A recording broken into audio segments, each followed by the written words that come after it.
Euzu billahi mineşşeytanirracim. Bismillahirrahmanirrahim. Elhamdülillahi rabbil alamin. Ves salatu vesselam ala seyyidina Muhammedin sallallahu teala aleyhi ve sellem ve ala alihi ve ashabihi ecmaîn, emma ba'd. Efendim, sanat kelimesi sözlükte bir meslek veya bir iş anlamına gelmektedir. Sanatçı ise bir meslek veya bir işi icra eden kişi demektir. Dolayısıyla sanatçının yapmış olduğu meslek veya iş, insanların dinleri, dünyaları ve ahiretleri hakkında hayırlı bir iş veya meslek olursa, o zaman o sanatçı iyi bir sanatçıdır. Yok, eğer kötü bir meslek veya kötü bir iş ise, o sanatçı da kötü bir sanatçı anlamına gelir. Mesela bir yapı ustası, yani yapı sanatıyla uğraşan bir sanatkar, eğer bir cami, bir medrese, bir yol, bir hastane yapacak olursa, bu insan iyi bir iş yapmış olur. Yok, Allah muhafaza etsin, yapı ustamız gidip de bir meyhane veya efendim bir kumarhane yapacak olursa, bu sanatçımız kötü bir sanat ortaya koymuş olur. Veya bir ses sanatkarı, içeriği insanları Allah ve ahiret sevgisine yönlendiren bir çalışmasını İslam'ın da cevaz verdiği bir sunum ile seslendirecek olursa, iyi bir sanat icra etmiş olur.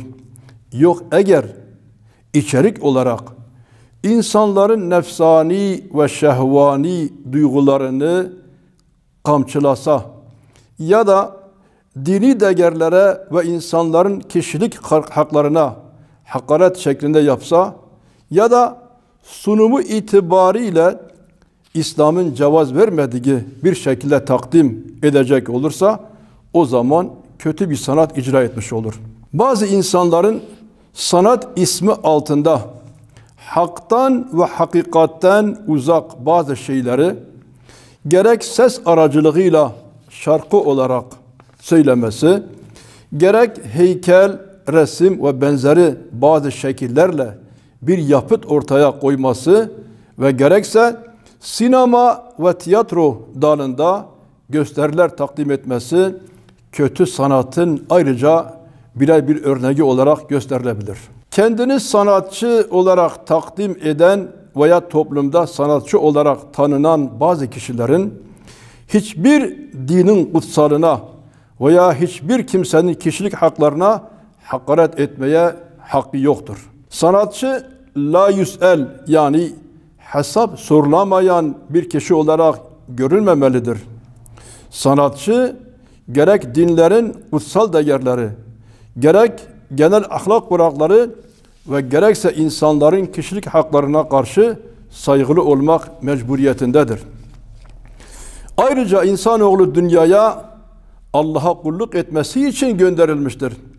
Bu kulluk görevini ise Cenab-ı Allah'ın ve Hazreti Resulullah Efendimiz Aleyhisselatü Vesselam'ın göstermiş olduğu dairede olması gerekir. Bir Müslümanın hangi şeyleri yapması veya yapmamasının gerekli olduğunu İslam dini en ince teferruatıyla izah etmiştir.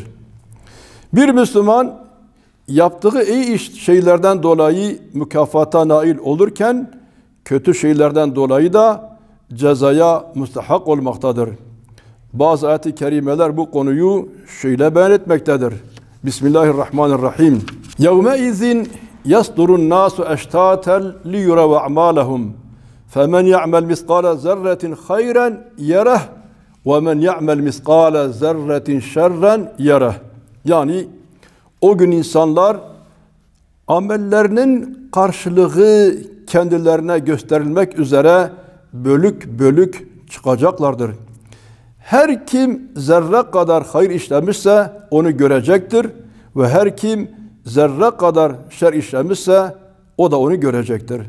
Zilzal suresi ayet-i kerimeleri 6, 7, 8.